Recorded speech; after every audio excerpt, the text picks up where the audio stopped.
Welcome to bliss academia.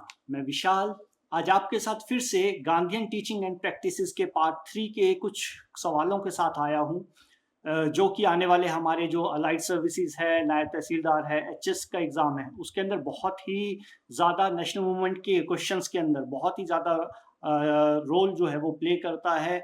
Plus इसके अंदर क्या है कि सिलेबस के अंदर भी गांधीयन टीचिंग और प्रैक्टिसेस के बारे में जो है वो बात की गई है। और प्रीवियस पेपर्स को देखें तो उसके अंदर तकरीबन 8 से 10 क्वेश्चन जो है वो गांधी टीचिंग एंड प्रैक्टिसेस के जो है आते हैं। तो इसी कड़ी के अंदर जो है वो पहला क्वेश्चन मैं आपके साथ जो है वो साझा कर रहा हूँ कि अस्पृश्यता निवारण हेतु गांधी जी ने किस संगठन की जो स्थापना की थी। तो हरिजन सेवक संघ जो है, इसकी स्थापना जो है वो गांधी जी ने जो है वो अस्पृश्यता निवारण हेतु जो थी वो की थी। अगला क्वेश्चन आता है हमारे पास कि गांधी जी ने रेवेन्यू के सोर्स के लिए किस चीज को अपोज किया है। तो लिकर ट्रेड, शराब के व्यापार को जो है गांधी जी मानते हैं कि हमें जो है वो यूज जो है वो नहीं करना चाहिए as a source of revenue. और इससे जो है वो इस चीज को जो है वो एक सामाजिक बुराई की तरह जो थे मानते थे, और इससे जो है वो मानते थे कि किसी तरह का रेवेन्यू जो है हम लोगों को जनरेट नहीं करना चाहिए। इसी कड़ी में अगला क्वेश्चन है हमारा कि गांधी जी कहते हैं कि महिलाओं को कमजोर लिंग कहना एक एक अपवाद है, लाइबल है। तो गांधी जी जो बोलते हैं कि औरतों को जो है वो कभी भी जो है हम लोगों को कमजोर जो है वो नहीं समझना चाहिए। जो लोग बोलते हैं तो वो एक अपवाद की तरह इसको जो है वो मानते हैं। इसी कड़ी में अगला क्वेश्चन है हमारे पास कि गांधी जी कहते हैं कि महिलाओं को कमजोर कहना अपमानजनक है। यह महिलाओं के लिए पुरुषों की ओर से इनजस्टिस या अन्याय की तरह है। यहाँ पर गांधी जी सेम वही बात जो है कि वो बोलते हैं कि औरतों को कमजोर नहीं मानना चाहिए, और जो लोग इसको कमजोर मानते हैं चाहे वो पुरुष हैं तो वो एक अन्याय की तरह इसको जो है वो देखते हैं। अगला क्वेश्चन है हमारे पास कि गांधी जी के अनुसार यदि ताकत से तात्पर्य नैतिक शक्ति से है तो महिला अथा शक्ति जो है किस प्रकार की शक्ति है, कि जो पुरुषों की तुलना में वो किस प्रकार की शक्ति का यहाँ पर जो है वर्णन गांधी जी जो कर रहे हैं। तो गांधी जी बोलते हैं कि औरतें जो है वो अगर नैतिकता की बात की जाए, नैतिक शक्ति की बात की जाए तो वो पुरुषों की तुलना में सुपीरियर है। उनको जो है वो किसी तरह से जो है वो कम नहीं आंकना चाहिए, पुरुषों की तरह तुलना में सुपीरियर है, बेहतर है। अगला क्वेश्चन आता है हमारे पास कि गांधी जी के अनुसार एक्सपीडेंसीज, समीचीनता और राजनीतिक समझौते का किस में कोई स्थान नहीं है। तो वो बोलते हैं कि शिक्षा के अंदर किसी भी तरह की राजनीतिक समझौता या एक्सपेक्टेंसी, जिसको समचीनता बोलते हैं, उसका किसी भी प्रकार से जो है वो स्थान नहीं है। गांधी जी, अगला क्वेश्चन है हमारे पास कि गांधी जी ऐसी शिक्षा बनाना चाहते थे जो कि सेल्फ सपोर्टिव हो, स्वावलंबी हो, जो कि हम लोगों को जो है हमारी जो है पर्सनल ग्रोथ के लिए जो है वो हेल्प कर सके। इसी कड़ी में अगला क्वेश्चन है हमारे पास कि गांधी जी किस प्रकार की शिक्षा का उपदेश देते थे। तो वो जो थे वो क्राफ्ट सेंटर्ड जो है, शिल्पकारी की से जो मतलब केंद्रित है, उस तरह की शिक्षा को जो है गांधी जी जो है वो ज़्यादा जो है इम्पोर्टेंस देते थे और उसी के बारे में जो है वो बात करते थे। नेक्स्ट क्वेश्चन आता है हमारे पास कि गांधी जी के अनुसार किसके बिना संपूर्ण शिक्षा व्यवस्था पूरी तरह से अधूरी है। तो वो बोलते हैं कि म्यूजिक, संगीत जो है उसके बिना जो है शिक्षा व्यवस्था जो है वो पूरी तरह से जो है वो अधूरी मानी जा सकती है।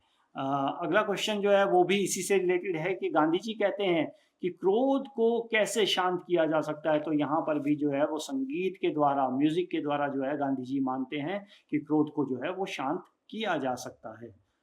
अगला क्वेश्चन है हमारे पास इसमें कि गांधी जी के अनुसार किस प्रकार का प्रशिक्षण छात्रों को श्रम की गरिमा का एहसास जो है कराने में मदद करता है।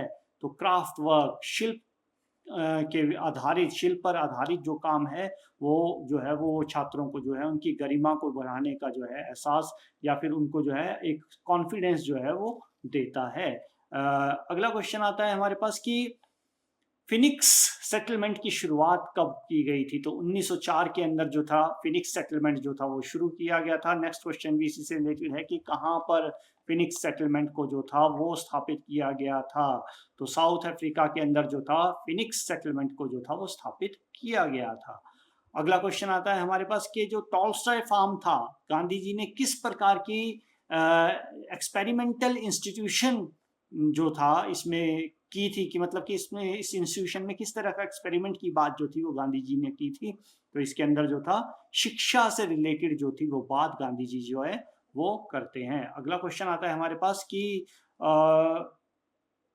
गांधी जी शिष्य के लिए सच्ची पाठ्य पुस्तक किसे मानते हैं? तो वो अध्यापक को, टीचर को जो है वो एक बच्चे के लिए, एक स्टूडेंट के लिए जो है वो एक तरह से जो है एक पाठ्य पुस्तक, सच्ची पाठ्य पुस्तक के तौर पर जो है वो देखते हैं, जो कि हर तरह से जो है वो बच्चे के भलाई के लिए जो है वो काम करता है। अगला क्वेश्चन आता है हमारे पास कि सत्याग्रह आश्रम इसकी स्थापना कब की गई थी? तो इसकी स्थापना 1915 में की गई थी। और इसी से रिलेटेड अगला क्वेश्चन भी है कि कहाँ पर की गई थी?